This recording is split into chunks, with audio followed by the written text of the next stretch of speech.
Good morning students. Today we are doing the third part of the video of the chapter Coal and Petroleum, class 8th. In this video we discuss about the petroleum. As we know, we discussed about the coal in previous video, but in this video we are discuss about the petroleum and it's further above the chapter. Firstly, what do you mean by petroleum? Petroleum का मतलब क्या होता है? Firstly आपको पता होना चाहिए कि जो पेट्रोलियम है वो Petra and the word oleum से मिलके बना है, पेट्रा प्लस ओलियम. पेट्रा का मतलब क्या होता है? रॉक्स, एंड द ओलियम का मतलब होता है oil. The oil get from the rocks is called petroleum. इसका मतलब क्या हुआ? What do you mean by petroleum? कि जो ऑयल हम रॉक से लेते हैं that is called the petroleum. Petroleum को हम ऑयल फ्रॉम रॉक्स भी कह देते हैं और इसे ब्लैक गोल्ड भी कहा जाता है. You must know about this terms, that's why कि आपको फर्दर क्वेश्चनिंग में एंड ऑल्सो आगे प्रीवियस वीडियो में आपको डिफ़िकल्टी ना आए. You must note this points that petroleum means black gold and also oil from rocks, because it is a combination of the word petra plus oleum, and the word petra means rocks and the oleum means the oil. Now we have to discuss about the how petroleum is formed. ऐसे हमने पहले discuss किया था कि जो हमारा कोल है वो हमारे डेड प्लांट्स एंड ट्रीज़, जो वेजिटेशन है जो मिट्टी के नीचे बरी हो जाती है, सॉइल के नीचे बरी हो जाती है काफ़ी मिलियंस ऑफ ईयर्स के कारण. Then due to high temperature and pressure there is a formation of the coal. But here is different thing there is कि जब लेयर्स के नीचे plants and animals both under the sea are buried, then it is called then how the petroleum is formed. Petroleum या फिर petroleum oil was formed by the decomposition of dead remains of plants and animals buried under the sea millions of years ago. Million of years ago मतलब कि काफ़ी साल पुरानी पीछे, जब धरती के नीचे, जो मिट्टी के नीचे प्लांट्स एंड एनिमल्स समुंदर के नीचे बरी हो गए थे, then there is a formation of one liquid that is called the petroleum. जो पेट्रोलियम है वो मिक्सचर होता है हाइड्रोकार्बन्स का. जो कार्बन के चीज़ें होती हैं वो मिक्स होती हैं, उसको हम पेट्रोलियम बोलते हैं. एंड जो नॉर्मली सी के नीचे मिलता है हमें, you must know about that where the petroleum is formed. Where the petroleum is formed, the petroleum is formed under the sea surface. Here the line is written the flammable liquid. It is a flammable liquid, मतलब कि इसको आग लग जाती है जल्दी. ये energy produce करता है, हीट प्रोड्यूस करता है. That are found geological formations, जो धरती के नीचे जियोलॉजिकल मतलब जियोग्राफी हमारी धरती, beneath under the earth surface, धरती के नीचे हमें मिलता है, that is called the below surface. Geological formation हम नॉर्मली ऐसे कहते हैं उसे कि जो धरती के हमारी जियोग्राफी होती है, जो पूरी धरती है, that is called geological formation, जो उसकी फॉर्मेशंस हैं. It was produced when sea creatures, जो समुद्री जानवर हैं, डाइड मर गए, and god covered earth with sand and clay under high pressure. These dead organism changed into the petroleum and the natural gas. ये फर्दर चेंज हो जाते हैं petroleum and the natural gas में. ठीक है. हेयर देखो, ओशियन में ये 300-400 मिलियन ईयर्स अगो ये एनिमल्स थे जो नीचे चले गए, ऐसे वो अंदर रह गए. तो काफ़ी बाद हमने ये यहाँ पे इंडस्ट्री लगाई और इंडस्ट्री से हमने नीचे लास्ट लेयर पे हमने ऑयल एंड गैस डिपॉजिट थी वो निकाल ली. Now here we discuss about the uses of petroleum products. You must know about the petroleum products. यहाँ पे petroleum product का मतलब क्या है? पेट्रोलियम ये कम्बिनेशन है कई चीज़ों का. मीन्स पेट्रोलियम से हमें पेट्रोल मिलता है, डीजल मिलता है, कैरोसिन मिलता है, फॉसिल फ्यूल मिलता है, फ्यूल ऑयल मिलता है, लुब्रिकेटिंग ऑयल मिलता है, क्रूड ऑयल है जो हमारा उसको हम हीट करते हैं, then we get the different things. इसको कैसे ऑब्टेन कर सकते हैं? नॉर्मली ड्रिलिंग की जाती है, ड्रिलिंग करके ये सारी बाहर निकाली जाती हैं. इससे पहले हमें रिफाइनिंग करना पड़ता है पेट्रोलियम का. That is called the refining of petroleum. इस पूरे प्रोसेस को हम कहते हैं कौन सा प्रोसेस, जिससे हम पेट्रोलियम से डिफरेंट प्रोडक्ट्स बनाते हैं। प्रोडक्ट्स मतलब पेट्रोल, डीजल, जो केरोसिन, ये सारे उसके प्रोडक्ट्स हैं, इन सबको सेपरेट किया जाता है। ये सारे प्रोसेस को हम कहते हैं refining of petroleum. The process of separating various constituents or useful fraction of petroleum is known as refining of petroleum. You must know about that. Petroleum here the uses, the petroleum may be taken to oil refineries. कहते हैं petroleum को हमने oil refineries में, मतलब कि oil की मशीनों में डालते हैं। रिफाइनरीज जैसी इंडस्ट्रीज़ होती हैं, वैसे रिफाइनरीज में हम इसको अलग अलग करने के लिए लेके जाते हैं। वहाँ पे केमिकल्स के यूज़ से इसको डिस्टिलेशन किया जाता है। दैन मैं बताया ना, डिस्टिलेशन में क्या होता है, रिफ़ाइन किया जाता है पेट्रोल को, पेट्रोलियम के प्रोडक्ट्स को, पेट्रोल, डीजल, केरोसिन अलग अलग किया जाता है, केमिकल प्रोसेस से किया जाता है। जैसे उसके सब पार्ट्स लिखे हैं, asphalt, LPG gas and the lubricating oil, ये सारे उससे ही बनाए जाते हैं। Type of the petroleum, petroleum कितने टाइप का होता है, petrochemicals, fuel oils, gasoline, kerosene, ये this is the types of the. List of organic fuels, कौन से इसके फ्यूल्स हैं जिससे फॉइजल फ्यूल्स हैं, उनके बारे में एक्सप्लेन करें। Ethane, diesel fuel, fuels oil, this are the all the organic fuels. Gasoline also petrol, gasoline petrol एक ही है।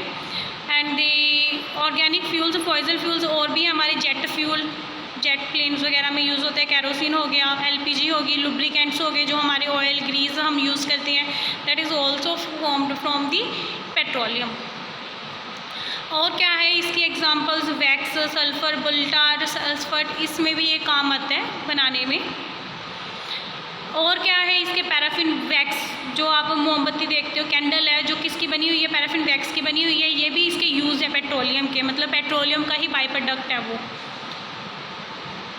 नॉर्मली सॉलिड फ्यूल भी हैं, plastic, aromatic petroleum are use to processors in other chemical production. और भी chemical production में भी ये काम आते हैं, जैसे बोटल्स वगैरह में बनाने में काम आते हैं। पेट्रोलियम में कंपोजिशन किसकी होती है, कार्बन की होती है, हाइड्रोजन की होती है, नाइट्रोजन की होती है, ऑक्सीजन एंड सल्फर की भी होती है। वो परसेंटेज भी दी हुई है, you have to learn only names, no need to revise the percentage, you have to just see the percentage. इतनी कंपोनेंट होते हैं कि कार्बन सबसे ज़्यादा अमाउंट में डाला जाता है, that's why this are the carbon compound. इसको कार्बन कंपाउंड भी कहते हैं क्योंकि इसमें कार्बन सबसे ज़्यादा होता है पेट्रोलियम में। What's an oil well, oil well वो होता है वेल जिसमें से हम ऑयल को निकालते हैं। An oil well is a general term for any boring through the earth surface that is design to find. Normally हम वेल के बारे में आपको पता ही है, जिसमें से पानी होता है, निकालते हैं, कुआं है ना, वैसे ही ऑयल के भी होते हैं, जिसमें से हम धरती के नीचे से ऑयल को निकाला जाता है। This is the whole process. ये पूरा आपको प्रोसेस दिखाया गया। It is use to pump out the petroleum, petroleum को बाहर निकालने में ये काम करता है। Excess of petroleum product uses leads to, कहते हैं अगर हम पेट्रोलियम को ज़्यादा यूज़ करेंगे तो क्या नुकसान हो जाएगा। एक तो ये generation of the 100 of the million of tons of waste products is pro, मतलब कि अगर नेक्स्ट जनरेशन को ये मिलेगा नहीं, अगर हम यहाँ पे यूज़ कर लेंगे, इतना टन वेस्ट कर देंगे तो नेक्स्ट जनरेशन को नहीं मिलेगा।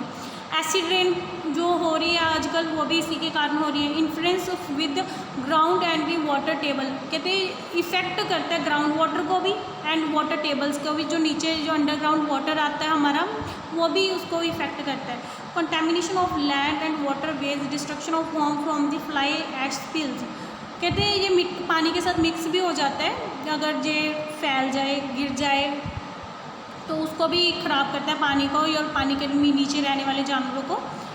Impact of water use on flow of river and consequently impact on the land uses, जो हमारे रिवर्स को impact of water use on flows of river, river के जो रिवर में पानी जाता है तो उसके फ्लो में भी ये रुकावट डाल देता है, क्योंकि हम लैंड उसकी यूज़ कर लेते हैं तो उसमें भी ये इम्पैक्ट करता है।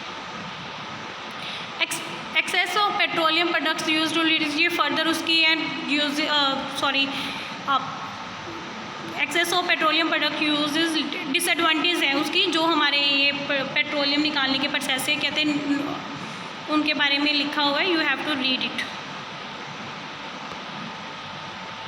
hazards involved during the processing of the petroleum products। हमारी क्या क्या है पेट्रोलियम प्रोडक्ट्स के जो को यूज़ करते हैं। तो एक्सट्रैक्शन पहले हम निकाल लेंगे, ऑयल को निकाला जाता है।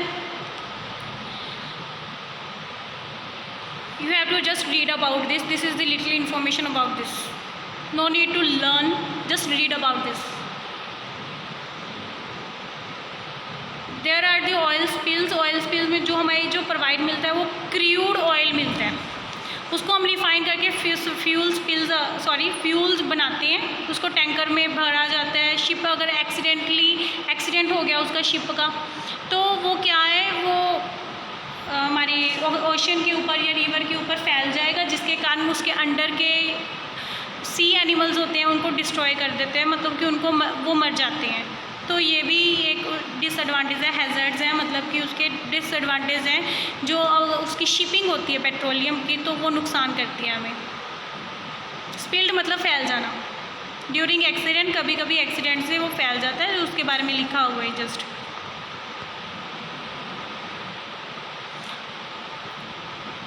कहते हैं जो ऑयल स्पिल मतलब जो ऑयल है गिर जाता है, फैल जाता है, समुद्रों में ज़्यादा नुकसान करता है as compare to on the lands, जिसके कारण काफ़ी सारे ऑयल के कारण काफ़ी सारे जो एनिमल्स हैं जो हमारे अंडर सी रह रहे हैं उनको नुकसान होता है, वो मर जाते हैं, बर्ड्स भी मर जाते हैं, shellfish like animals got damaged due to this.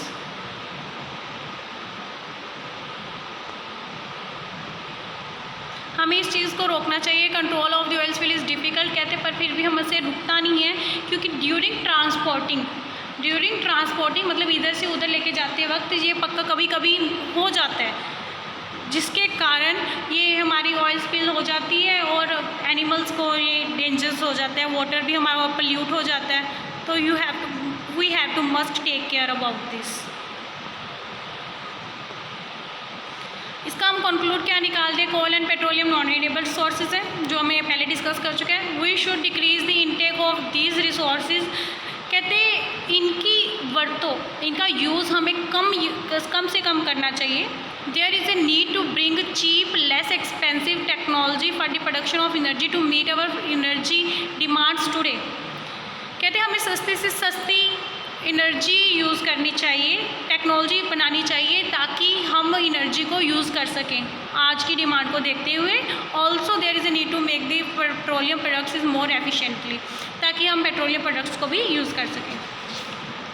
इसके अलावा you have to must make a chart about the uses of the constituents of the petroleum. इसके आपने एक चार्ट है, वैसे आपकी बुक में बना हुआ है 5.1 table, you have to must revise about this, कि उसमें सारे कंपोनेंट्स जो उसके हैं, फ्यूल ऑयल, लुब्रिकेंट ऑयल, जिसके 8 पॉइंट्स हैं, you have to make the all the points and remember this. And last there is a petrochemicals. Petrochemicals वही होते हैं जो हमने प्रीवियस डिस्कस किया है, many useful substances which are obtain from petroleum and natural gas. कहते हैं जो चीज़ें पेट्रोलियम एंड नेचुरल गैस से मिलके बनती हैं, that is called the petrochemicals. आपको भी बताया नेचुरल गैस भी वो साथ में ही निकालती हैं। You have to must read about the uses of the natural gas as well. CNG and the LPG is very important. CNG means the compressed natural gas and LPG means the liquefied petroleum gas. This is the very important. और इनका हमें कम से कम use करना चाहिए। आपको पहले बता दिया लिमिटेशन ऑफ फॉसिल फ्यूल्स क्या है, कि एयर पोल्यूशन करता है और लिमिटेड अवेलेबिलिटी है, मतलब कि हमें फ्यूचर जनरेशन में नहीं मिलेगा अगर अब ख़त्म हो गया। You must revise this. तो इसे हमें कंजर्व करके रखना चाहिए। फॉसिल फ्यूल्स को कंजर्व कैसे करके रख सकते हैं हम? सोलर एनर्जी यूज़ कर सकते हैं, हाइड्रो एनर्जी यूज़ कर सकते हैं। मतलब फॉसिल फ्यूल्स मेन फोकस मत करो, कहते हैं वो हमें इलेक्ट्रिसिटी भी यूज़ कर सकते हैं, मींस हाइड्रो इलेक्ट्रिसिटी यूज़ करो। दैट्स वाई कि हमें फ्यूचर जनरेशन में भी ये प्रोवाइड हो सके। The sensible and economical use of energy resources is called conservation of energy. अगर हम सोच समझ के किसी एनर्जी का अगर यूज़ करते हैं, that is means the conservation of energy and we must do it. So different technology आई हुई है इसके बेस पे, तो दैट्स वाई ताकि हम इसको कंजर्व कर सकें. You must know about this and learn about this. And this is the last part of your video and your chapter got complete. For any queries you have to message me or comment in this video. Thank you. And this is the last self testing time. You have to take this screenshot of these worksheets and solve this. After solving, send me the answers. Take the screenshot. There is a further the questions. Here is the 10 questions. Maximum time है अपना self testing के लिए. आप अपने आप ही से marks दोगे और 45 मिनट्स का ये टेस्ट होगा, तो आप इसे खुद ही चेक करोगे. This is the self testing time. खुद के रिवीजन के लिए है, मैंने नहीं टेस्ट लेना. You have to do yourself. And also these are the important question. Book पे मार्क भी कर लेना टेस्ट करने के बाद. These are the extra question you have to find on your book and mark on your book. If you have extra time, then write on your notebook as well. Make notes of each and every topic for better understanding. Take the screenshot of this also. These are the HOTS. No, find on your book. Take a screenshot of this also, and you have to submit this all this after 1 week.